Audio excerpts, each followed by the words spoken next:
First Things First is sponsored by Gillette, the best a man can get. Ready for one? Hi, everyone. Good morning and welcome to First Things First. I'm doing some stuff. I'm working with the staff and everything. I'm ready. It's hard. It's hard with the tutoring and making sure we're all set. It's hard that you take that on yourself. Yeah, I had to talk to your wife this morning, talk to a couple camera guys and everything. We got the squad together. Talk to his wife and we'll make it complete. A lot on the show this morning. Jenna Wolf, Chris Carter, Nick Wright, Ella Bell's days with the Steelers are probably over. Doug Peterson, he's pointing the finger at himself. Spicy. But let's kick off this show I'm bringing it with LeBron James and what has been a rather strange and challenging start to his Laker career. Yes, the Lakers are 7-6, but they started 0-3, and they've certainly had their shares of ups and downs. And the downs have taken a toll on LeBron, who had this to say after beating the Kings on Saturday. I haven't changed anything outwardly, but you know me, you know how I am. I almost cracked last week. I had to sit back and remind myself, you knew what you were getting yourself into. This process has been good for me. I just have to continue being patient. Nick, you've watched every second of every single Laker game this season. What do you think of what LeBron had to say about the season so far? I think people need to understand what I interpret, and I think what you should interpret crack to mean in that context. I don't think LeBron was saying, I almost cracked as far as under the pressure, I almost cracked as far as doubted my decision. I think he means cracked as far as I almost went to what I know to do best, what I know how to do, and the way I've always operated. Yes. Right? Like I had a plan in place. We're going to execute this Luke Walton offense. We're going to play at this pace. I am not going to all of a sudden have an off-the-charts usage rate in the fourth quarter of games to take things home. I am going to let the young guys have the experiences, learn, and see what they can do. Because along the way now, we also have to realize LeBron just didn't just get here. You have to take a roadmap and see where he's been the last 8 years. So his first move from Cleveland to Miami, he gets criticized for that. He changes his whole personality. He's a villain. Then he's like, I'm not that guy. Then he becomes the champion that he never was, all the things people said. And then he goes back to Cleveland, wins another one in the finals with no chance the last couple years to win.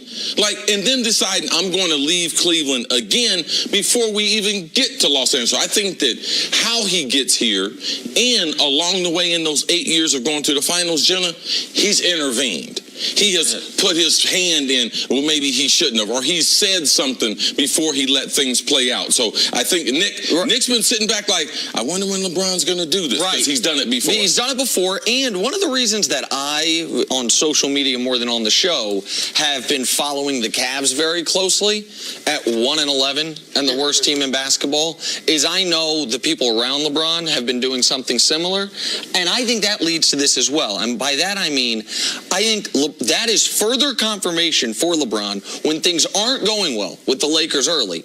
Man, I can fix all of this. That team won 50 games, went to the finals. Now, you can say they wouldn't have made the finals in the West, fine. But they would have been one of the better teams, and that team is terrible. So all it takes is for me to change what I believe, me being LeBron, what I believe is the best long-term approach for the short term.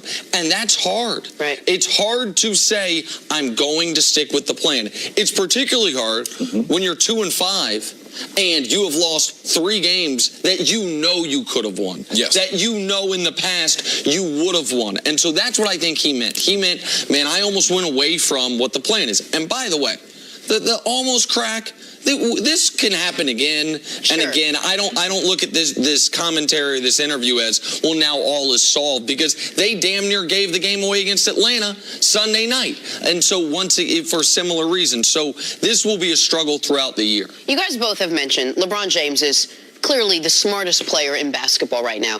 Could you read into a little bit more some of his comments? Was it perhaps a message to his team? I mean, he suddenly decided this was when he wanted to be honest and really let people in to see what was going on. Do you think there was something to that there was a little more than just what he said? And I think people like LeBron, and I know this through spending a lot of time with Michael Jordan, traveling around the country, going to games, spending some off-season time together, playing some golf. It's tough being them. just on a daily basis. Forget about whatever their family life is, trying to move his family and everything. Like, who they are and what they have to do every day is a lot of pressure. Now, it's everything that they wanted in their life. It's everything they've invited in their life, but it's still very, very difficult. So with LeBron, I understand, and especially with him having Magic Johnson over the organization, because he had that in Miami, and Pat Riley really helped him. So how much he's going to intervene, how much he's going to let the organization, how much he's going to let things play out. Like, these are complicated things. Like, a lot of people say, well, those are good problems to have. LeBron not trying to intervene on a daily basis because he knows so much about basketball, and he knows how to get a team to a certain point. How not to put his own hand in there every single day, to me, would have to be one of the hardest things he's ever done. But do you think that sends a message to his teammates? The guys who are like, hey, we appreciate that. We know you can come in and save us at any given night, but let us figure out how to do it. I think theoretically it does, but ultimately it's going to come down to how good are these guys. And that's the other point of frustration, I would imagine. This is just speculation from me. Man, they had some opportunities to add some prominent star players, most notably Kawhi Leonard, this summer. And they didn't want to do it because they did not want to get rid of Lonzo, but most notably, they didn't want to get rid of Brandon Ingram. And Brandon Ingram does not look any better in year 3 than he did in year 2. Lonzo, we haven't yet seen the jump from year 1 to year 2. I would think that adds to the frustration. You mentioned, Jenna, that LeBron let us in. LeBron has given a few quotes this year already that are more honest than your typical athlete. Quote, you don't want to be around me when I'm angry. Not when I'm angry. That's Bruce Banner and the Hulk. When I lose my patience. But we have seen some of the fits and starts of LeBron's kind of satisfaction level with the team. But the other thing that is so different than when he went back to Cleveland and when he went to Miami is those were veteran teams. Those weren't kids. Yes. So, like, even though they weren't, Wade had a championship, but Bosh didn't, the other Heat players didn't except for UD, and no one on the Cavs had a championship. The average age of that Cavs team when he went back was 28 and a half. The average age of that Heat team was 31. And most of the guys they brought in were veteran guys. Wait, and this team? 25. Youngest team he's been on since his rookie year. Wow. He hadn't been on a team where the average age was under 28 since his first start with Cleveland before he went to Miami at all. It's one of the reasons, in addition to rim protection and backup center, that he wanted Tyson Chandler. That he called in a favor to James Jones, the GM of the Suns, and said, hey, man, champ, you want a few rings with me? The NBA record holder post-Celtics of most consecutive finals is me and then you, because you were my buddy. You're going to buy out Tyson Chandler in a few months. Yeah, we need that. I need you to do that right now. And that's why Tyson Chandler... And it's worked out so far. It's worked out, but I also think, and the celebration there, like, yes, that was a big win and it would have been a terrible loss, but having someone in a similar life space as LeBron, yes.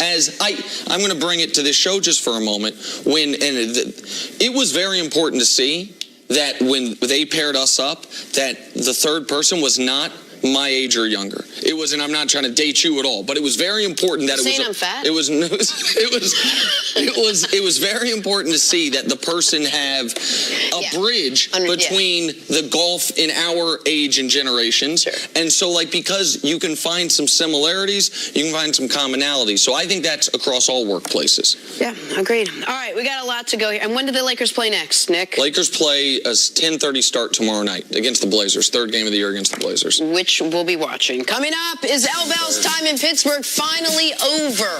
We're coming to an end here. That's next on